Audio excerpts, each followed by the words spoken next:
कभी भी मंजिल के पीछे मत भागना, क्योंकि अगर तुम मंजिल के पीछे भागे तो मंजिल तुमसे 2 कदम आगे चलेगी। लेकिन अगर तुम मंजिल को पीछे पीछे घुमाओगे तो मंजिल तुम्हारे पीछे चलने लग जाएगी। लेकिन उसके लिए तुम्हें मेहनत करनी पड़ेगी, तुम्हें कड़ी मेहनत करनी पड़ेगी, जी तोड़ मेहनत करनी पड़ेगी। लेकिन उसके लिए तुम्हारे सीने में आग होनी चाहिए, सीने में एक धड़कती हुई आग होनी चाहिए कि मुझे मंजिल को हासिल करना है। मंजिल के पीछे कभी मत भागना, मंजिल को पीछे पीछे घुमाना, क्योंकि अगर तुम मंजिल के पीछे भागे तो फिर वो तुम्हारे हाथ कभी नहीं आएगी।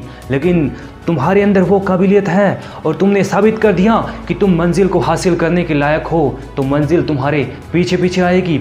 ऐसा हो नहीं सकता कि मंजिल तुम्हारे पीछे नहीं आए, उसे आना ही होगा, उसे मैदान में आना ही होगा। लेकिन उसके लिए तुम्हारे सीने में आग चाहिए, तुम्हारे सीने में वो धधकता हुआ शोला चाहिए जिसकी वजह से वो मंजिल तुम्हारे पीछे आने को मजबूर हो जाए। वो शोला, वो आग ऐसे हासिल नहीं कर सकते। उसके लिए तुम्हारे दिमाग के अंदर वो आग निरंतर जलनी चाहिए, निरंतर वो मशाल जलती रहनी चाहिए, अन्यथा तुम कुछ नहीं कर पाओगे। तुम कितना भी मेहनत कर लो, अगर तुम्हारे अंदर वो आग नहीं है, मेहनत करने की जज्बा नहीं है, मेहनत करने की इच्छा नहीं है, तो तुम मंजिल को हासिल नहीं कर पाओगे। लेकिन एक बात तो निश्चित है कि अगर तुमने खुद को साबित कर दिया कि तुम्हारे अंदर वो आग है, तुम मंजिल को हासिल करने के लायक हो, तो फिर मंजिल तुम्हारे पीछे दौड़ती हुई आएगी।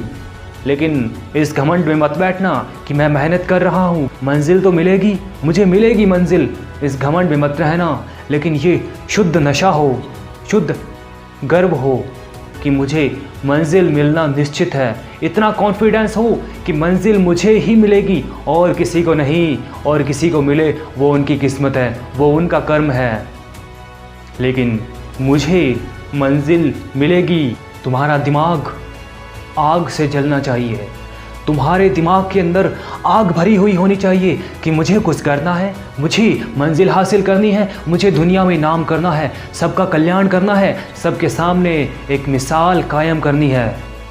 अगर ये आग जलती है, अगर ये इच्छा शक्ति दिमाग के अंदर रहती है हमेशा, तो फिर तो तुम कुछ कर पाओगे। लेकिन अगर तुम उस आग को जलाने के लायक नहीं हो, उस आग को जला नहीं पाते हो, तो फिर कुछ कहना मुश्किल है, क्योंकि वो जो आग तुम्हारे अंदर निरंतर जलनी चाहिए, वो आग ही तुम्हें मंजिल की तरफ लेकर जाएगी, वो आग ही तुम्हें रास्ते में आने वाली कठिनाइयों से बचाएगी, वो आग ही तुम्हारी सफलता की साथी बनेगी, वो ही तुम्हें विकट परिस्थितियों में बचाएगी। अन्यथा जो भी संकट आएंगे मंजिल की तरफ चलते समय, वो आग अगर नहीं होगी तो तुम खुद जल जाओगे। लेकिन अगर वो आग होगी तो तुम उन परिस्थितियों को जला पाओगे, और वो आग ही तुम्हें आगे बढ़ने के लिए मोटिवेट करेगी।